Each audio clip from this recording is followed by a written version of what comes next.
finally I get to see you in person. I'm happy to invite you, Ramune, who's an architect and CEO, founder of Spec Matters, with us today to discuss how her love of architecture transformed into a mission-driven passion of healthy building. Ramune is also working with the Freckled Strawberry in the methodology. So happy to have that. Samantha Miller introduced us about maybe, 6 months ago, 3 months ago? I think so. Has it been that long? I think so. I think I've known you a long time. So glad you're here. So I thought the perfect question to ask you is, what is your earliest memory where you fell in love with architecture? That's a great question. It actually, I think, takes me back to Lithuania, where I was born. And I was about 7 years old, where my school actually did a tour and took my choir to a children's foster home.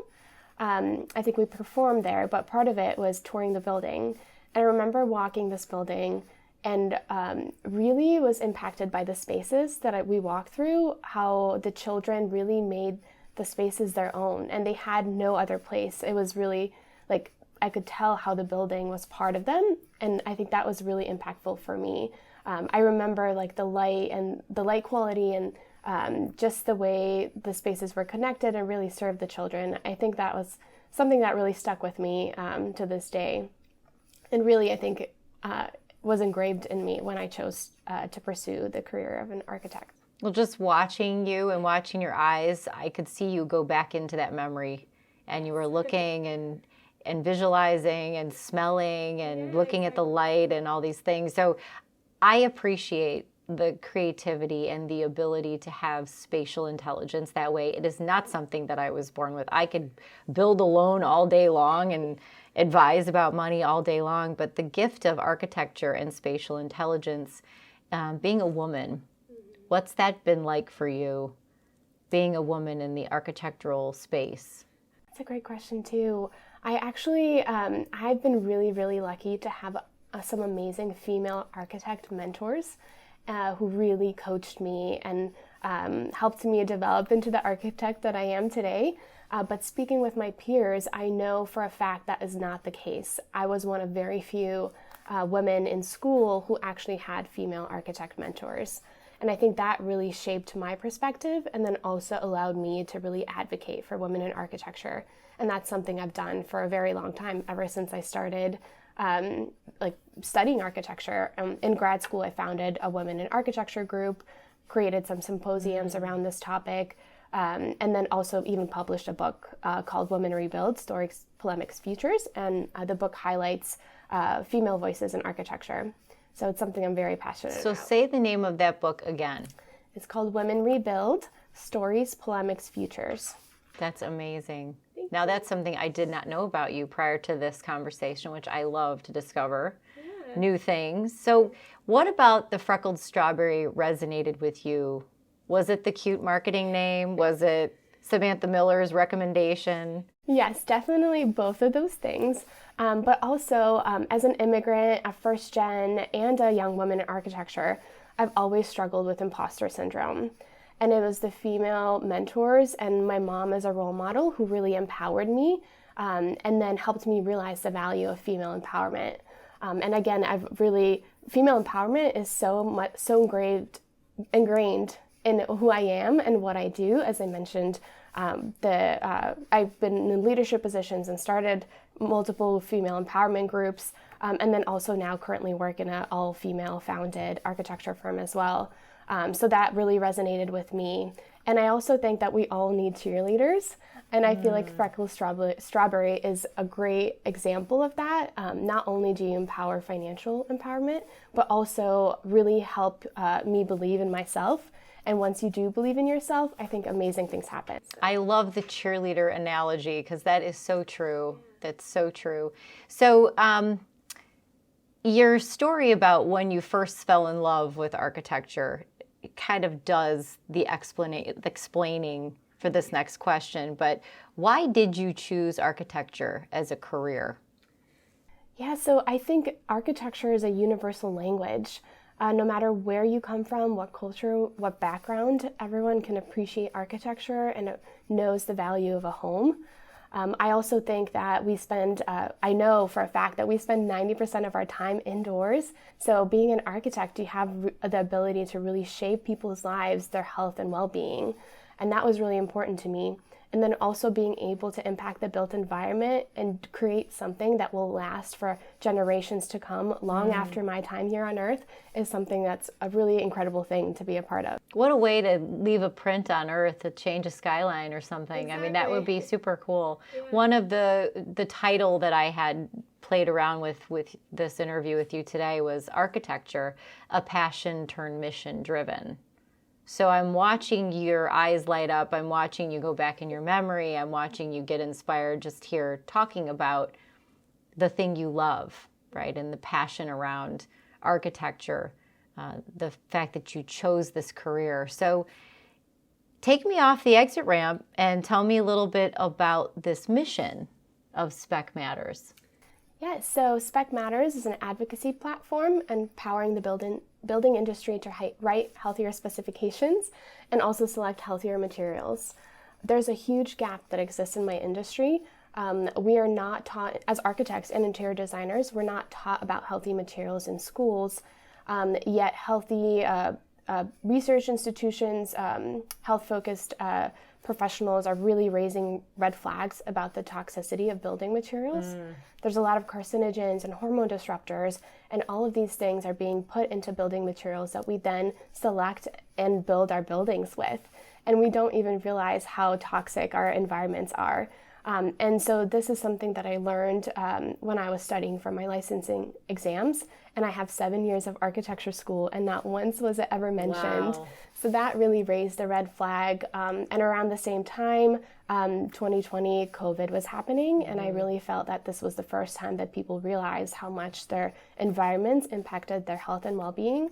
And then on top of that, around that time, I lost my mom to cancer. So that was something where I really needed to funnel my grief and do something about it. And I realized that the building industry really plays a part and a role in the rising cancer rates in our country. And so that's why I decided to do everything I can, get myself educated, got certifications, did my research, and then started talking to my peers and realized that there's a gap that I knew I had to fill.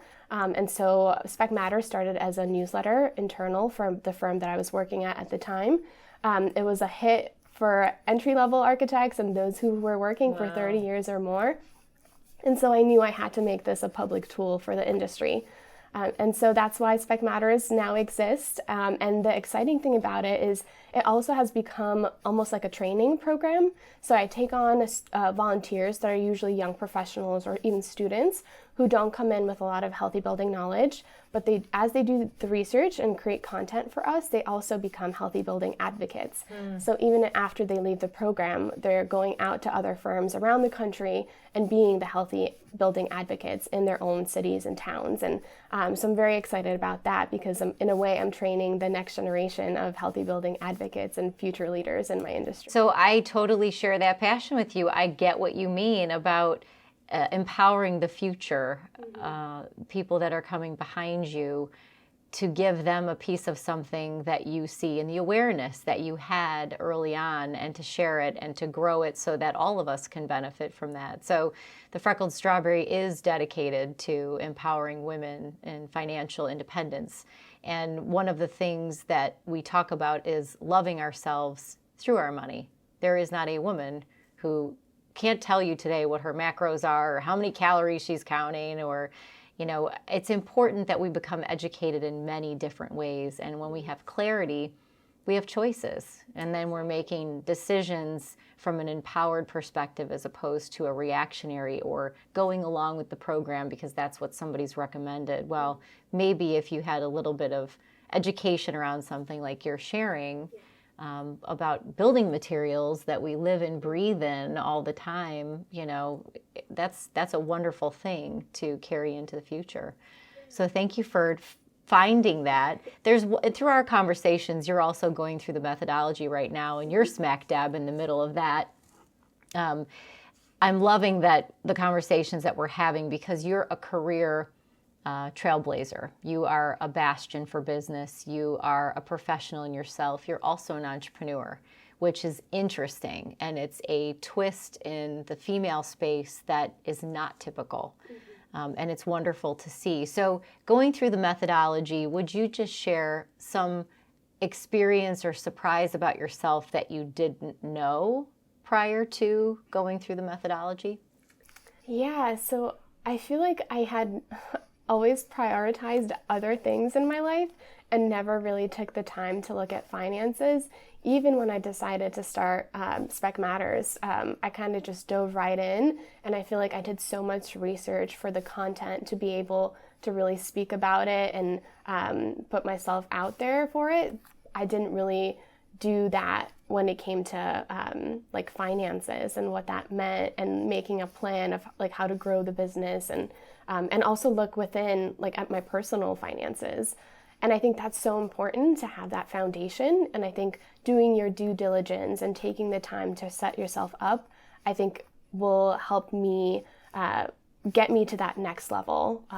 And I feel like that's something I never really took the time to do until I met you and started the And it totally will, because now you have a basis to reflect back on where you were, and now you can clearly go forward to where you want to be.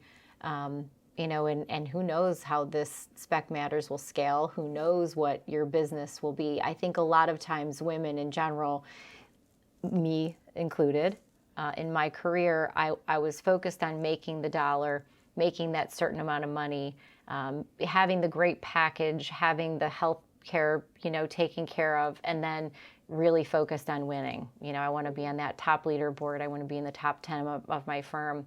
But I never thought about building out wealth and generational wealth.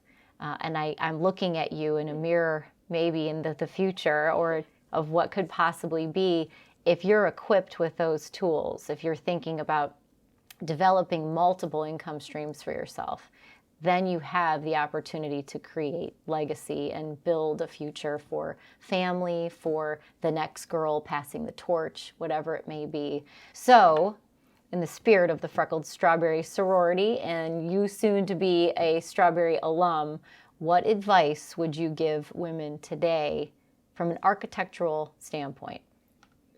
I would say to not be afraid to challenge yourself and take on the challenges as they're given to you. And if they're not given to you, ask for them. I think it's so easy for us to just, take the path that is laid out in front of you and not question things. And I think that is very detrimental. I think there's so much room in our industry to do things better and make progress at a much faster pace. And I think we need to have the courage to really speak up and try new things. And if you don't like the way things are done, try it, do it on your own, do things differently. And also use the support networks. I think they're so important, especially as a woman in architecture. We need people to empower us and then help us empower each other. And that way I feel like we can make more progress. I love the spirit of independence in you. If they're not doing it, just do it yourself. That is a woman after my own heart. So how are you defining or describing success in 2023? It's a big question for somebody like you who's got a million things going. I keep it simple, and for me it's just happiness. I think finding joy, moments of joy for myself, but then also for my family, my friends, my peers, and making people feel something, like creating an emotion and leaving a lasting memory, and taking the time to, make joy in your life, to make the space to have joy in your life, I think is very important. That sounds like a tagline. Make the space for happiness and joy. I love that. I could see that on a shingle in your office one day. Thank you. Thank you so much for joining us today, and we'll see you soon. Sounds good. Thank you.